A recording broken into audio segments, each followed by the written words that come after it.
What's up mga kamaster? Isang mapagpalang umaga sa ating lahat at welcome back na naman po muli sa aking YouTube channel. For today's video mga kamaster ay papakita ko naman sa inyo kung paano ko gawin yung pulley wheel na maliit para sa ating invert na pulley. So mano-mano lang ito mga kamaster, hindi tayo magpapamachine shop. Bali grinder lang gagamitin ko at saka drill para makagawa tayo nun. Kasi kung magpapamachine shop pa tayo, magbabayad pa tayo. So kaya naman natin gawin yon mga master.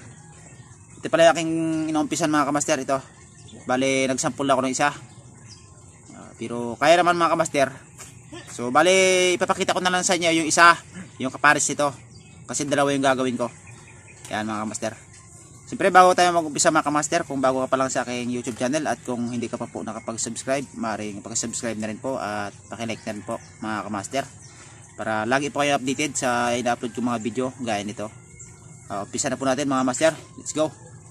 Bale, sukatin lang natin mga master yung haba nung ating ginawang unang ruler. Ayan mga master. Bale 10 mm lang mga master yung ating gagawin. 10 mm ang haba. Ayan, kaya magsusukat dito ng 10 mm. Ano lang ito mga master, hindi na ako gagamit ng iba-iba pang mga gamit. Dahil grinder na lang bala magpalit ito kung sobra.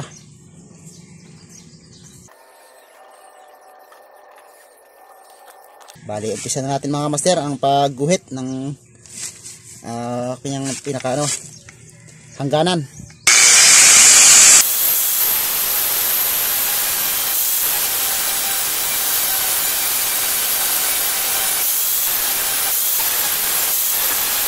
Mga kamaster, bali ang sukat pala ng stainless na ito mga kamaster ay 5/8. 5/8 ang bilog niya mga master. Bali ito pala mga kamaster ay ihi ng bangka na dimotor, yung sobra. Yan. Kaya ito yung ating ginamit. So maglalagay naman tayo ng kanal mga kamaster gaya nun.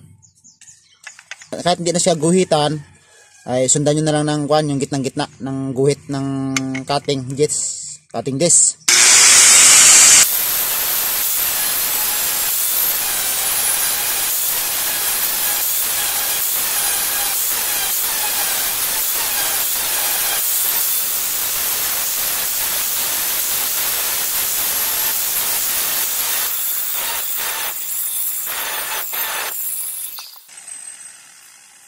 Yan mga kamaster.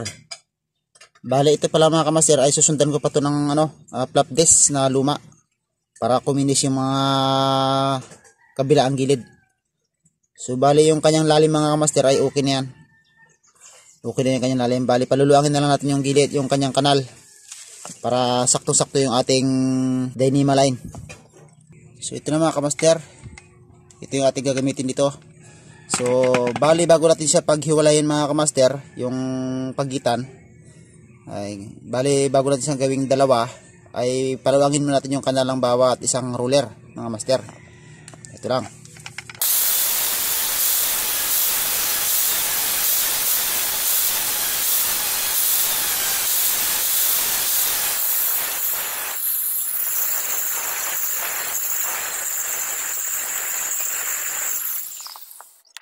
Mga kamaster, pwede na. Bali paluluangin na lang natin itong isang kapares. Bali habang gina-flap disc nyo mga kamaster, habang pinapatalab nyo yung flap disc sa kanal, dahan-dahan nyo rin siyang ipipihit na yan. Bali ikutin nyo. Bali yung gagamitin nyo mga kamaster na kahoy, kung mano-mano lang kayo, ito lagyan nyo ng kanal. Yan, para dyan siya iikot. Yan, ganyan siya. Yan, ganyan. Ito ay temporary lang naman ito mga kamaster idea.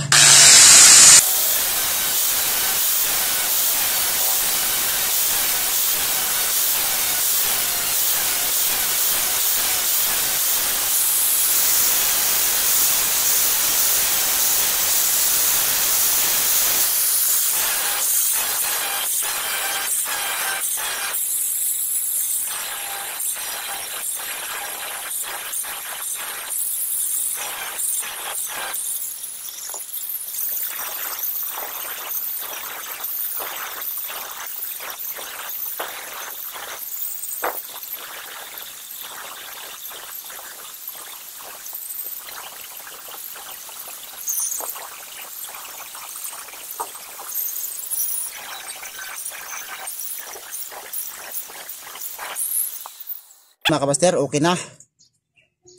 Sigurado maluwag na yung ating kanal dyan. Yan. Okay din mga kamaster.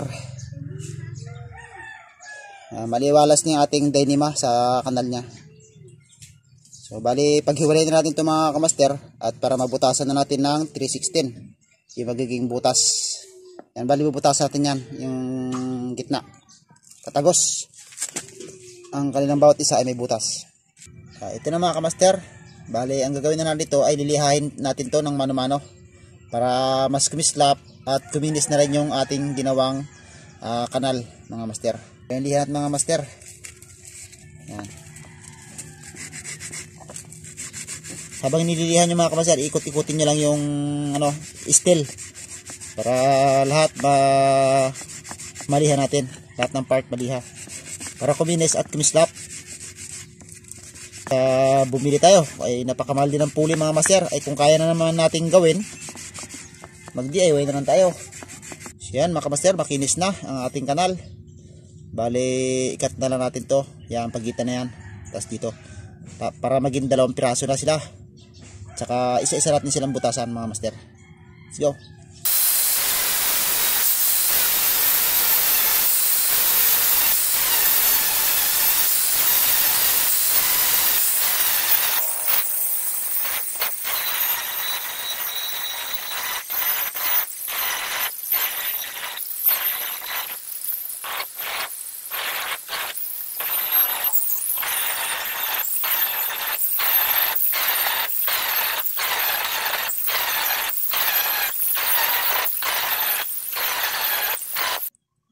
Ito na mga kabaster, putol na. Bali palamigin na naman natin at ayos natin itong kabila, pakikilis natin itong kabilang side. Yan. Yan mga kamaster. Ito yung ating roller wheel, pulley wheel. Yan. Mga kamaster, palamig na. Bali pakikilisin natin itong tirang matutulis sa kabila.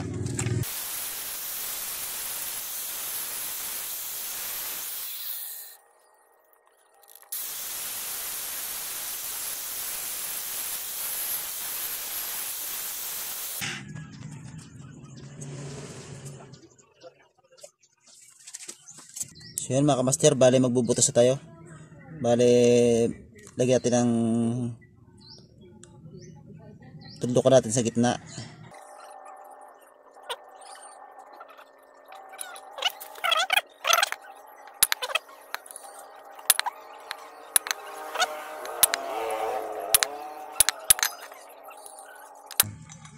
Bali 1/8 muna ang ating pambutas ito mga master, bago natin sundan ng 3/16.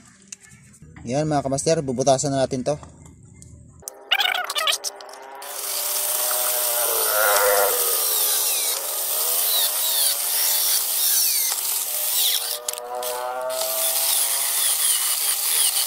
Bali ang gagawin na lang dito mga kamaster ay sundan natin ng 1/4 mamaya.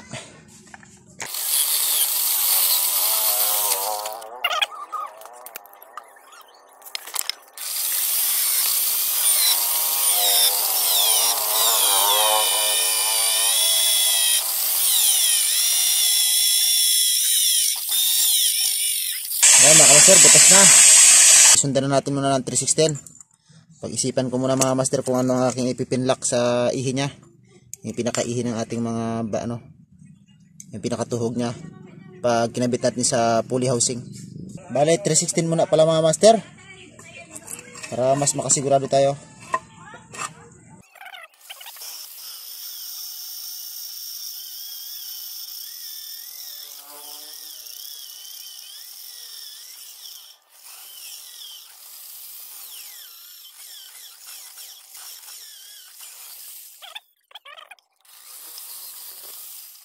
Yan mga kamaster, butas na. Wala po mga kamaster, bali yung ating ginawang pulley wheel ay nabutasan na natin ng ng 6mm o 1/4. Bali gagawa na lang tayo ng kanyang pinakaihi. Ito mga kamaster, ito yung gagawin natin ihi. Ito, bali maglalagay tayo ng magkabila ang gauge nya para pinaka special nya mga master. para kapag pinitpit natin siya dito sa magkabilaan, i-rematch natin magkabilaan, hindi maipit yung ating well, yung ating roller mga master. Kumbaga mayroon siyang space para makagulong ng maayos yung ating roller well mga master. Lagyan ito palang ginawa ko mga master.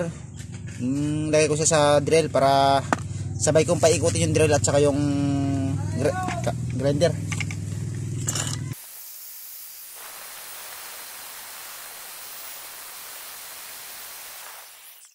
Bale, isukat natin kung kasi ano dito sa butas.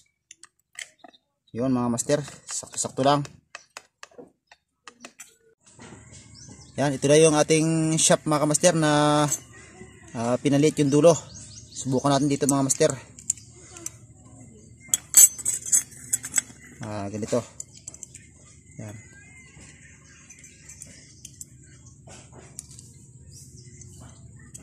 Yan. Tapos ito ay ipato natin dito. Lalagay tayo dito ng guhit para hanggang doon lang yung ating ikakat ng grinder mga master.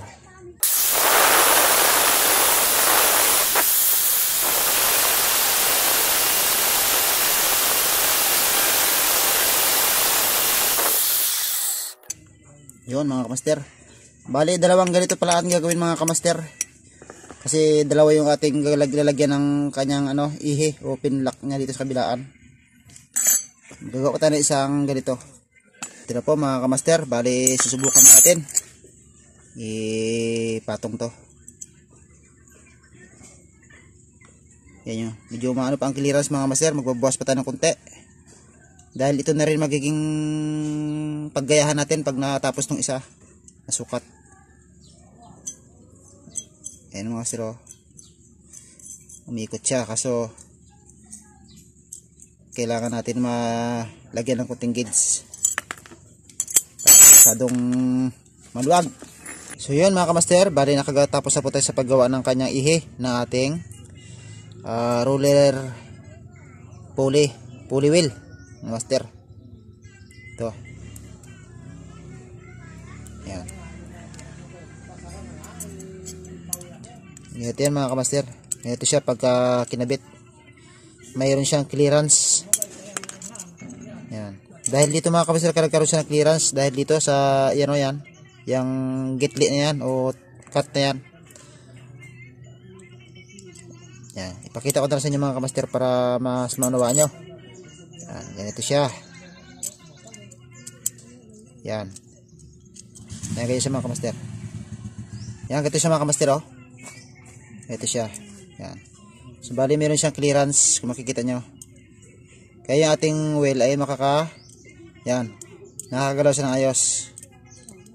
Yan. Yan siya mga kamaster. Yan. Yan o. Mga kamaster o. Yan o. Malaya siyang umiikot. Ayan o. Ayan o. Yan. So yun mga kamaster, sana nakuha nyo ang ating tutorial ngayon. So ito lang muna kayo maipapakita siya mga kamaster, ang paggawa ng ihin nito at saka paggawa ng roller pulley wheel. Yan. Okay mga kamaster, ganun lang kasimple mga kamaster. Mano-mano mag DIY ng wheel ng ating pulley. Kaya ito, abangan nyo na lang sunod na episode mga kamaster. At papakita ko sa inyo ang tamang pagbuo. Kasi ang spacer pa kasi gagawa pa ako mga kamaster. So ito lang muna yung mapapakita ko sa inyo mga kamaster. Yan. So yun mga kamaster, sana nagustuhan nyo yung video. At sana may natutunan kayo mga kamaster sa tutorial ko na ito. So kung paano mag DIY ng roller wheel. Gamit lang yung ating 5/8 na shafting stainless mga kamaster. Ito ang naging resulta. Ayan. Nagkaroon na tayo ng magagamit para sa ating pulley for invert spur gun. Ayan mga kamaster. Hanggang dito na lang po muna mga kamaster ang tutorial natin sa araw na to. Sana ay nag-enjoy kayo sa inyong panonood. At maraming salamat po sa inyong lahat mga kamaster, sa inyong walang sawang suporta sa mga ina-upload ko mga video. At sa mga solid supporter ko po, maraming salamat po sa inyong mga kamaster. Ingat po kayo palagi and God bless to all. Abangan yung sunod na episode. Maraming salamat po. Bye bye.